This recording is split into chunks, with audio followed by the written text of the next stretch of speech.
this is Gayle with BERNINA of Naperville, and it's time for Fat Quarter of the Month again. I feel like they're always coming up once a month. Well, I guess they are. Well, this month I hope that you enjoy this project. We designed it ourselves using our BERNINA embroidery software with that quilter program that's available in the Designer Plus version. And I don't know about you, but I'm always losing socks. Chris and I recently moved because if you've been following our temperature quilt video, you know that we are building a house and la la la, but some of the things that didn't make it for the move were my socks. I don't know, I have like one of everything, but not two. So I thought I would do an homage to lost socks. So we're gonna do a lost sock sign for your laundry room where we can clip those guys that are just, looking for a mate until we find the mate. And I don't know if Bonaparte takes mine or what's going on. So we're gonna do machine applique two ways. And for those of you that have an embroidery machine, I hope that you enjoy the fact that we're giving you some free embroidery designs that I created.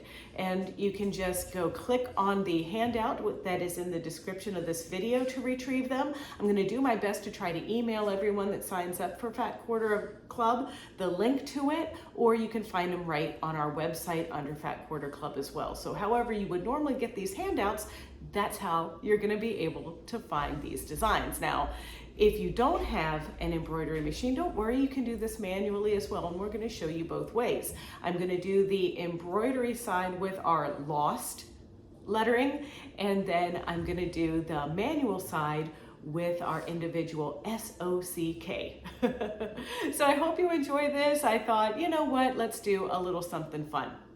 Our fat quarters this month are a selection that I like to call Laundry Day. And you can see here's our main fabric with the little washing machines and the hamper and all of that. And then there's also a coordinate. So we're gonna make a sign for our lost socks. And I think that it's gonna be really fun. We're gonna do machine applique. And for those of you that have embroidery, we're also supplying our machine applique designs as embroidery designs. So don't worry, once you sign up for our Fat Quarter of the Month this month, you're gonna get a separate email with these files attached to the email, or at least a download link for them. So the background is gonna be our white, and this is Pure Solids white from Art Gallery Fabrics. And then this is a Pure Solid from Art Gallery Fabrics, and this one is Parisian Blue.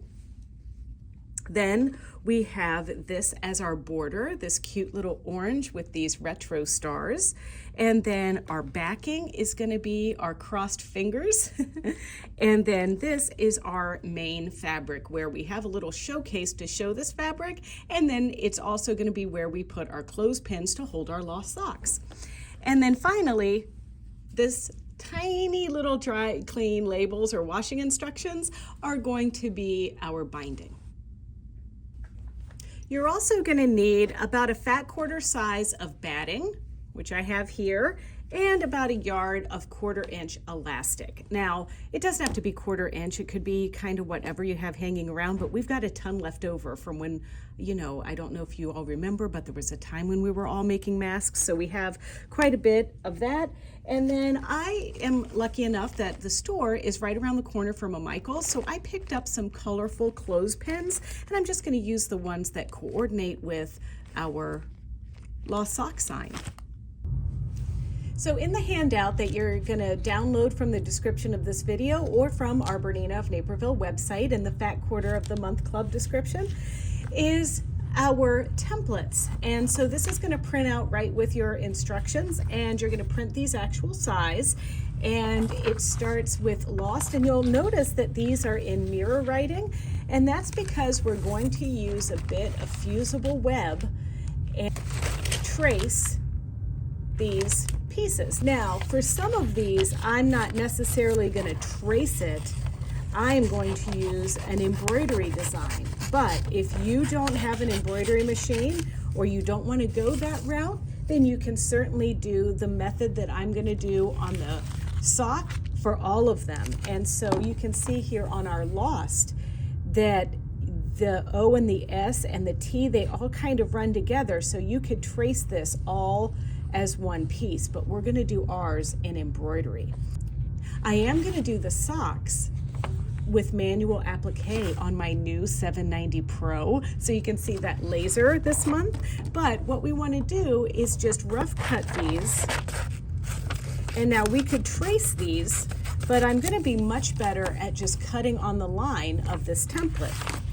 So I'm just going to simply cut all of these out and use 505 adhesive spray on the back of my pieces to hold them onto to my work so I can cut out perfectly. Now, because this is fusible web that we're working with, we're going to press the fusible web onto the wrong side of our blue fabric, because that's what we're writing our letters in, lost and sock.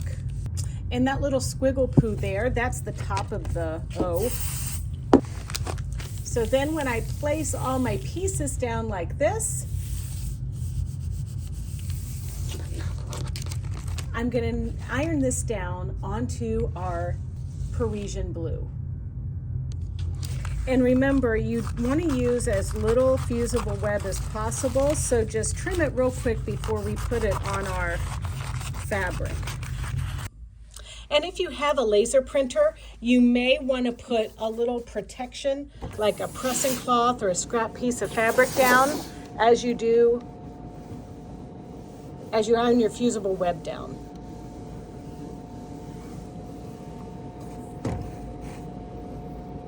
There we go. And now we're going to cut this out. I'll just be using these Karen K Buckley scissors to cut.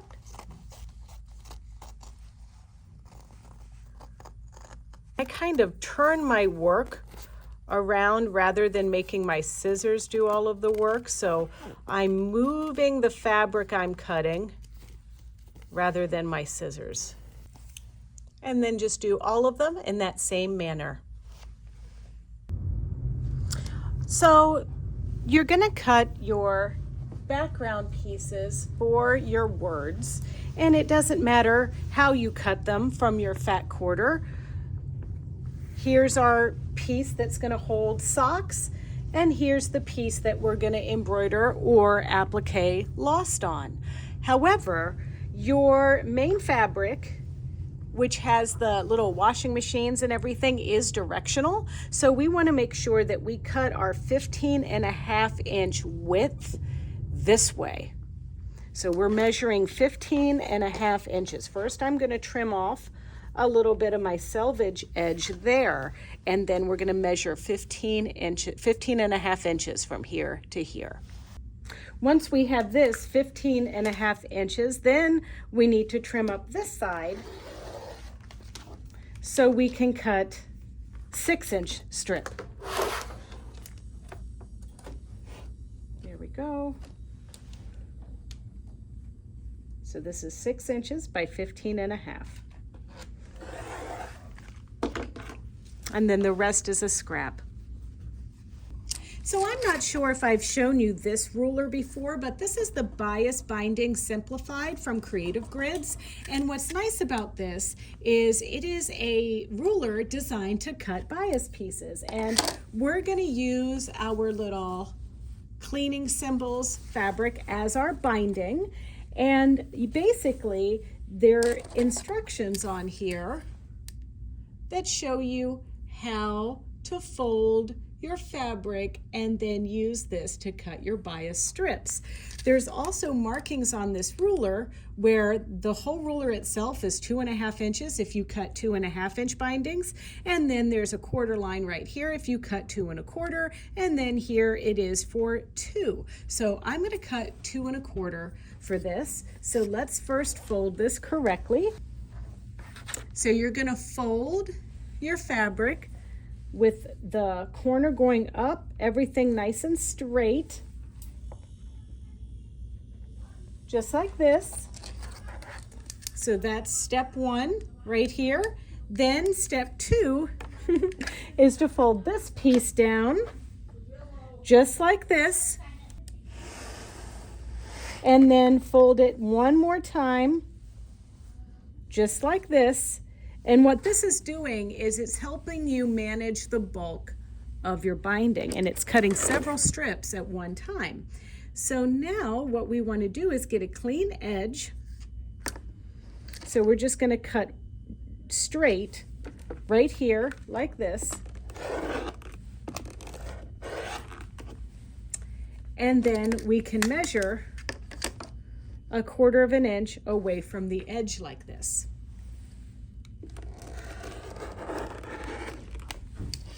And that's your first cut. Then you line this up on the 2 1/4 piece again, and you cut again.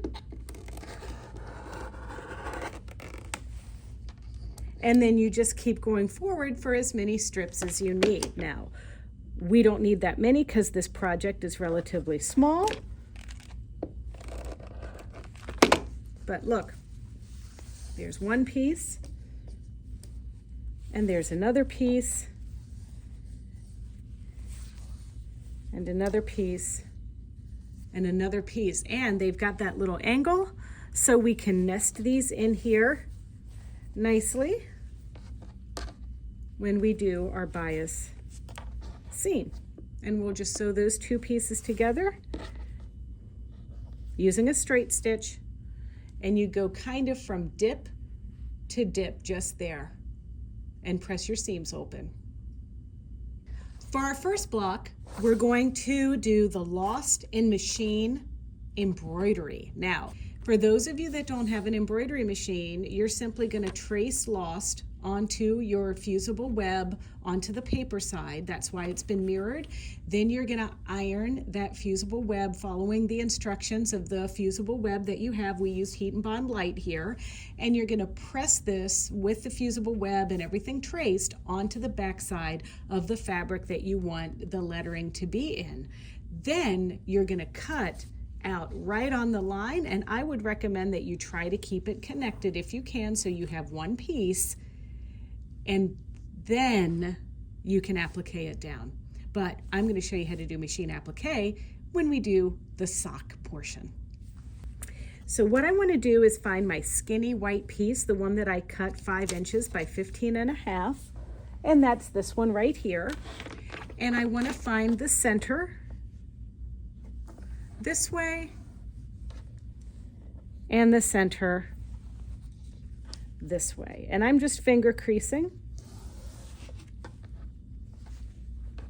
like that. And now I'm going to bring it over to my hooped material. Now this is a lightweight tearaway stabilizer in my mega hoop, and I've sprayed the stabilizer with 505 so things are sticky. And I'm going to try my best to place this in here nice and straight, but I'm going to use the pinpoint placement on my machine to make sure that this is right on those little finger crease lines that I made. So before we get started, color 3953 seems to be just the right color for our Parisian blue. And I want a Parisian blue that is about this big. I'm not even going to use a ruler. I'm just going to rough cut this just like this to put it in my hoop. So this month I'm here at our 790 Pro, and I'm just about ready to use this automatic needle threader, which is so completely awesome.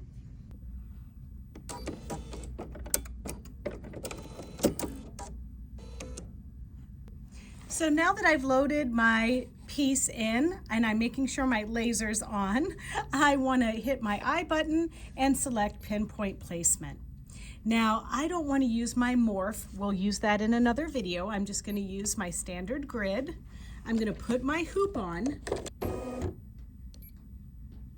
and then I'm going to select the grid, touch the center, and move my needle right into the center position. But notice this little laser, I don't need to turn my hand wheel anymore to see if my needle's going to land in the right position. And then I'm going to touch another part of the design. I can either go up here to this dot or down here to this dot. And then I just need to determine if I need to move it over a little bit, and indeed I do, but not a whole lot. And now I'm ready to stitch. Now in my stitch out screen, I'm going to make sure that I engage basting mode, because that's going to put a little basting stitch around here to make sure that it holds my floating piece of white fabric securely. And I'm just going to use my simple thread up command with my needle up down button to pull my bobbin thread up through. And I put a darker bobbin thread in here just because I'm using a darker color, that, you know, blue that matches our Parisian blue. And now I'm going to stitch.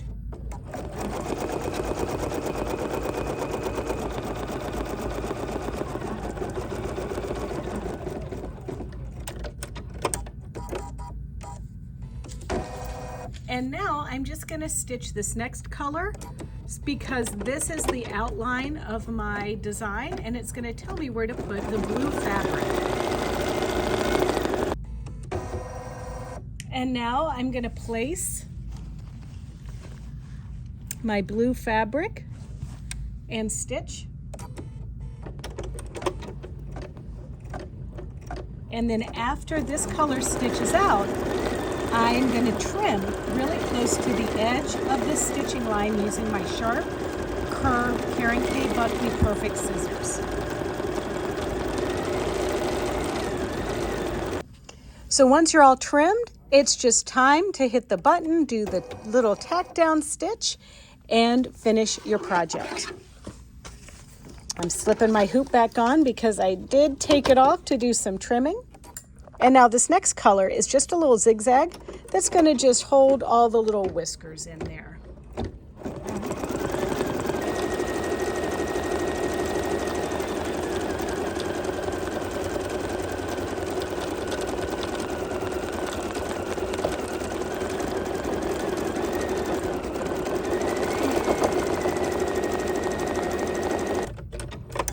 So we're going to take this out of the hoop, undo our basting stitches, and remove all of the stabilizer. And now let's go do the applique on our sock.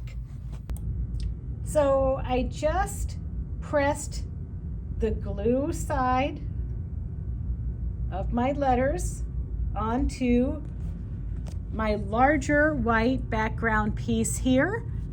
You can see that looked great. So I peeled all the paper off, obviously, to expose the glue side. And then I'm going to press these down here, just like this. Like that one needs a little bit more time with the iron.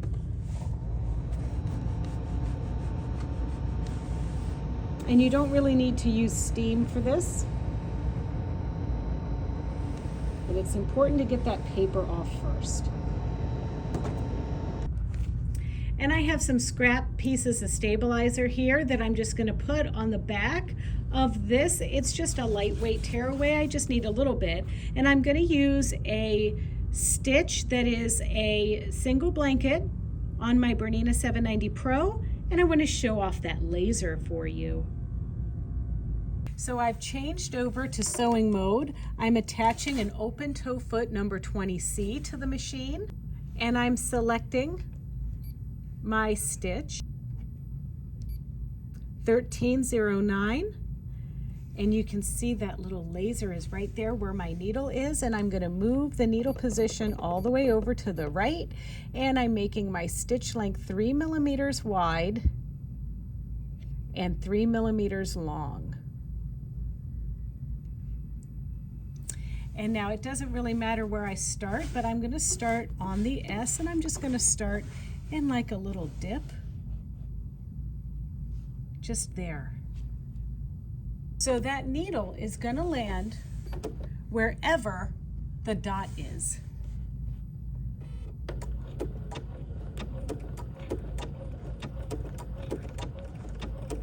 And if I stop with my needle in the down position, my foot pops up a little bit so I can pivot.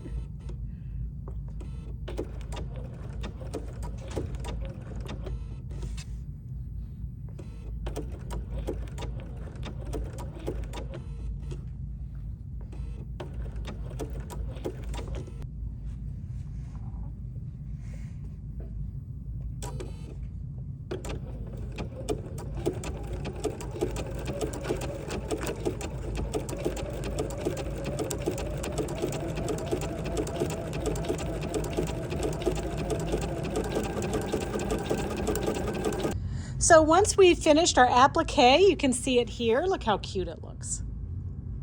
Okay, so we're gonna take these strips that we cut. These are 1.5 inches by 15.5 inches, and we need 4 of them. And we're gonna sew one to the top of Lost, one to the top of Sock, and one to the top of this piece. And then this one also gets one at the bottom.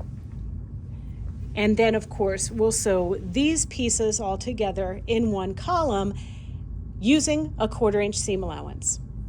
All right, once you get your piece assembled, you're gonna press your seams to your border fabric, and then you're gonna cut 3 elastic pieces from your 1 yard of 1/4 inch elastic at 15.5 inches, and we're gonna evenly distribute them on our bottom panel here.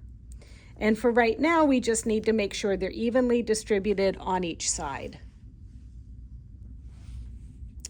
Okay, so once you've pinned your elastic on, you're gonna add your side pieces. So we're gonna stitch this one down like so, and then we'll stitch the other one using your 1/4 inch seam allowance. And once we stitch this down, we're gonna press to the little border, and then we're gonna sandwich it for quilting.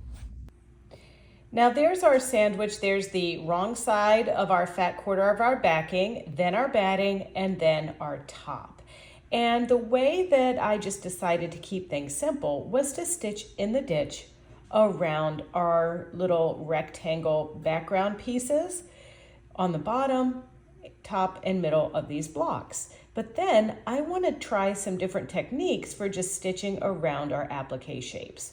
And then of course we're going to quilt our elastics down in sections. And I'll show you how to do that in a minute.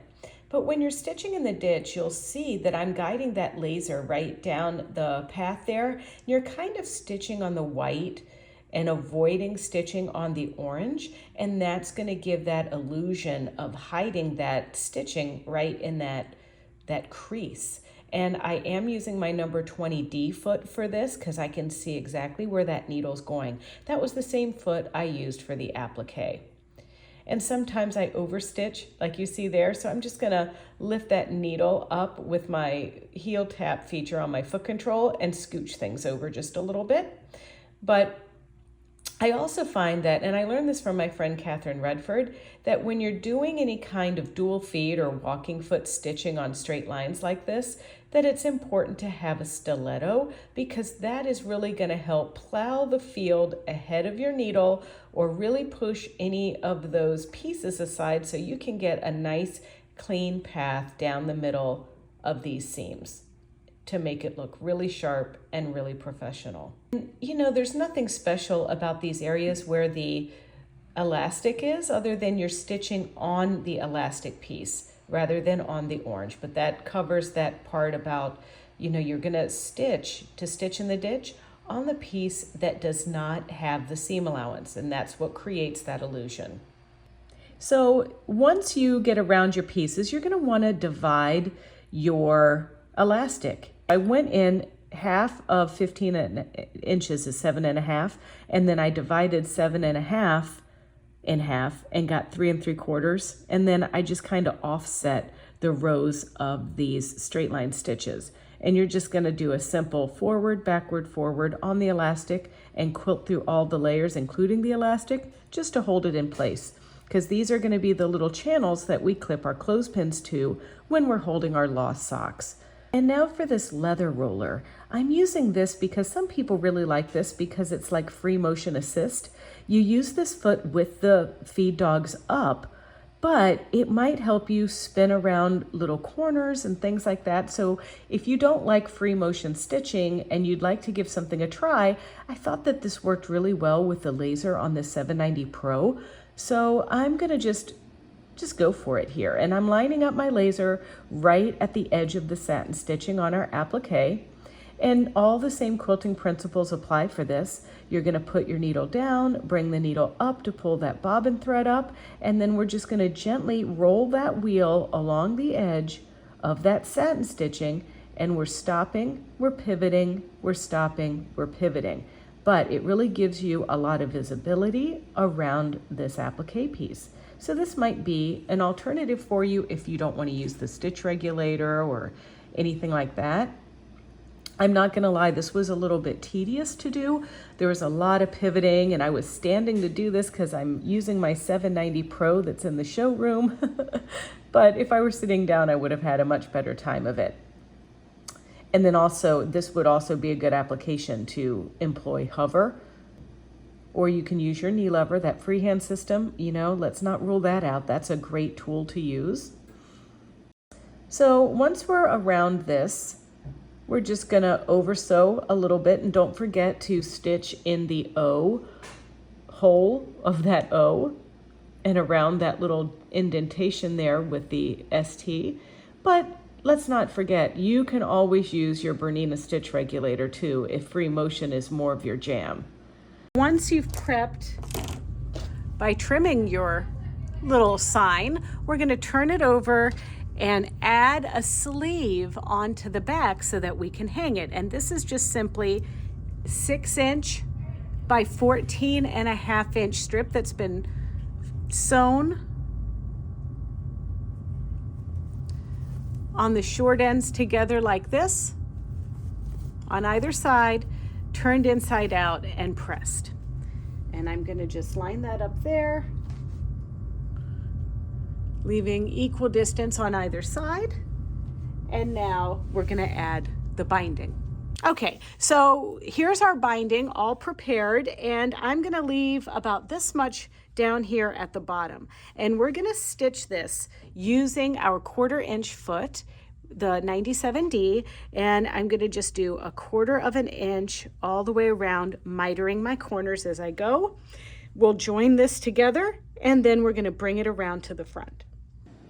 And now this is one of those things where, you know, a lot of you might struggle with this, but I think of it this way. So when I butt my edges back up with each other, I spread them open and fold one down, creating that 45-degree angle. And then I press with my fingertips to create a crease. And I'm gonna sew on that crease. Then I'm gonna take the other piece from the other side that we're trying to meet it up with, and I'm gonna tug it a little bit, and I'm gonna insert it in the middle of that seam. And then I kind of pull it, I get it lined up, then I spread that one open as well, and I grab a pin and I pin it into place carefully. And remember, it's just one layer here. So there I'm pinning that side, and then you're gonna line that other miter line up with that edge and pin. And then this is that little crease line that we're gonna stitch right down the middle. And you can back tack at the beginning here if you wish. Just don't sew over the pins. We wanna make sure we remove the pins before we stitch. And then you go all the way down to that little indentation. And I'm gonna back tack just a little bit and cut. And then I'm gonna trim my seam allowances and press my seams open, and then close that up by over sewing at the beginning and the end where we left that opening to join our binding pieces. And one of the things that's most important for a really nice binding is to take this over to the iron, press, and then press it over, mitering your edges at the top. And once you get those nice little crisp creases, it's very easy to top stitch the top of this using my favorite foot, the number 10D. I glide that little blade that is a seam guide on this foot, and then I move my needle position over about 3 clicks to the right, and then I get everything in position and I go all the way around the quilt, and it holds everything nicely and makes it look just sharp. And the only thing tricky can be just making sure that your guide doesn't get stuck in the miter piece as you go around the quilt. And you can use your stiletto here as well if you like. And then once we get all the way around, we're going to sew that sleeve that we created that's on the back of the quilt with the number 5 foot. So I'm going to put the number 5 foot on the machine with that little groove that's there. It's like raising my stitches so that they can be pulled apart a little bit. So this is a blind hem foot. So I'm putting that on. You got to fold this stuff over a little bit. I'm using a blind hem stitch, number 9, and I have not really done any adjustments other than widen the stitch a little bit. But here's my sleeve, and I'm going to fold it so that all of my material, all of my little hems are on the left side of the blade of this blind hem foot. And now when the needle takes a bite over on the left side, it's going to go into my backing fabric and the sleeve. And I do back up just a little bit, but we're just going to keep everything nice and even and everything stitching with the bulk on the left side of that blade of the blind hem foot. And then when we open this up, you're not going to see this little prick stitch, and it's going to hold that sleeve on so we can insert a dowel behind our sign if we want to. We can, I'm going to probably thumbtack mine on the wall, and you don't need to do this stage, but I find this to be really helpful. And I hate doing anything by hand, as you know. And then once we get to the end, we're going to back tack as well. And cut. Now we're ready. I mean, I'm not wearing socks because clearly I've lost all of mine, but there's our sign, and we sell socks at the store, so I thought it would be kind of fun to use this as a display to clip some of our sewing themed socks on. Who's gonna make one of these? Who needs one of these signs? I hope you enjoyed making it as much as we did designing it. And don't forget that it is never too late to sign up for our Bernina of Naperville Fat Quarter Club. You just go right to BERNINAofNaperville.com, look for our clubs, or search Fat Quarter Club, and you'll see it right there. There's no obligation to buy it every month. You can just get it this month, and then if next month doesn't float your boat, you don't have to pay for it, because all we do is send an automatic invoice to you every month saying, hey, you want to pay for this month's project?